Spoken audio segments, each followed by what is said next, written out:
Hello everyone, আসসালামু আলাইকুম।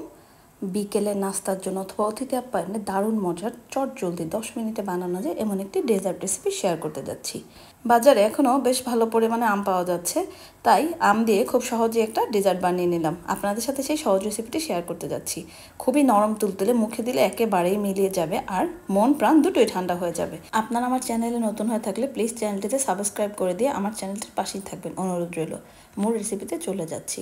প্রথমে আমি এখানে 1 টেবিল চামচ পরিমাণ কর্নফ্লাওয়ারকে একটু পানি দিয়ে গুলিয়ে নিয়েছি, ঠান্ডা পানি দিয়ে। তারপর আমি এখানে 750 ml এর মতো দুধ নিয়েছি ফুল ক্রিম মিল্ক, সেই সাথে আমার পছন্দ মতো 2 টেবিল চামচ চিনি দিয়ে নিয়েছি।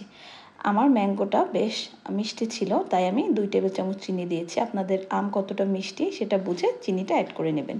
মিল্কটাকে আমি 5-7 মিনিটের মতো ভালো করে জাল দিয়ে একটু ঘন করে নিয়েছি। তারপর আমি এর মধ্যে ওই যে গুলিয়ে রেখেছিলাম সেই কাস্টার্ড পাউডারটা সেটা দিয়ে দিচ্ছি।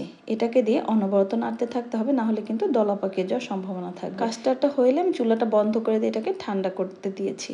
সেই ফাঁকে আমি এখানে 6 পিস পাউরুটিকে এভাবে 5টা কেটে নিব। তার কারণ হচ্ছে পাউরুটির সাইডগুলো একটু শক্ত থাকে, এগুলোকে না কেটে দিলে এগুলো ভিজতে অনেক সময় লাগবে এবং নরম তুলতুলে ডেজার্টটাও পাওয়া যাবে না। তাই সাইডগুলো কেটে ট্রেতে প্রথমে এগুলো সাজিয়ে নিয়েছি। এটাকে সাইডে রেখে দিয়ে এখন আমি একটা আম কেটে নিচ্ছি। আমটাকে ভালো করে ছোলাগুলো ছিলে নিয়েছি, তারপর টুকরো টুকরো করে আমার পছন্দ মতো আকারে কেটে নিব।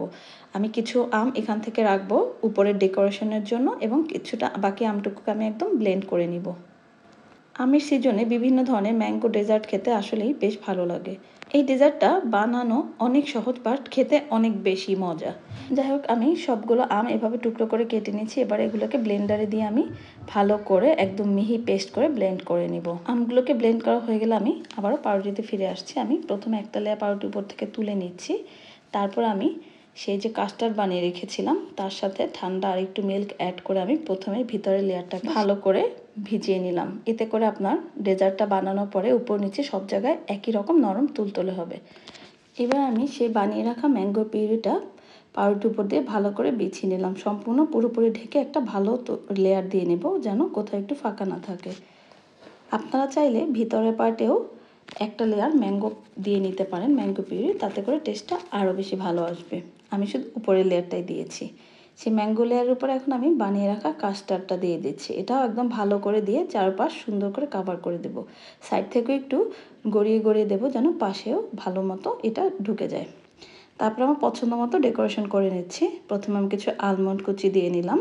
তার উপর এখন এখান থেকে কেটে রাখা ম্যাঙ্গোর কিছু স্লাইস দিয়ে দেব। এটা আপনারা পছন্দ মতো যে কোনোভাবেই সাজিয়ে নিতে পারেন, আপনাদের যেরকমের খুশি। তারপরে আমি এখানে দিয়ে দেব কিছু গোলাপের পাপড়ি। এটা জাস্ট দেখা সৌন্দর্যের জন্য, এটাতে আসলে টেস্টে কোনো ভিন্নতা আসে না, কিন্তু দেখতে বেশ ভালো লাগে, আকর্ষণীয় হয়। তারপর আমি এর উপরে দিয়ে দেব কিছু বাদাম কুচি। তারপর আমি এর উপরে আরও একটু পেস্তা বাদাম কুচি ছিটিয়ে নিচ্ছি দেখার সৌন্দর্যের জন্য।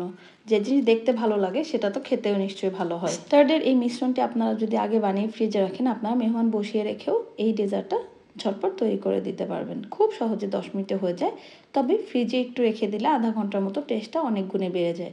আবার যদি কাস্টার্ডটা ফ্রিজে থাকে, আপনারা ইনস্ট্যান্টভাবে এটা বানিয়েও খেতে পারবেন। কাস্টার্ডটা ঠান্ডা থাকলেই টেস্টটা অনেক গুণে বেড়ে যাবে। আর মেহমান বসিয়ে রেখে আপনারা সহজে এটা বানিয়ে নেবেন। আমি আপনাদেরকে একটা কেটে দেখাচ্ছি। খুবই নরম হয়েছে, তুলতুলে, মুখে দিলে একদম মিলিয়ে যাবে। আসলে কাস্টার্ডের সাথে সুগার, তারপরে প্রতিটা বাইটে বাইটে আপনি একটু ম্যাঙ্গোর ফ্লেভার পাচ্ছেন। অসাধারণ একটা টেস্ট। একবার হলেও বাড়িতে এই ডেজার্টটা তৈরি করে দেখবেন, খুবই সহজে। আজকে সহজ রেসিপিটি এ পর্যন্তই। দেখা হবে নেক্সট কোনো রেসিপিতে। সে পর্যন্ত সবাই ভালো থাকেন। আল্লাহ হাফেজ।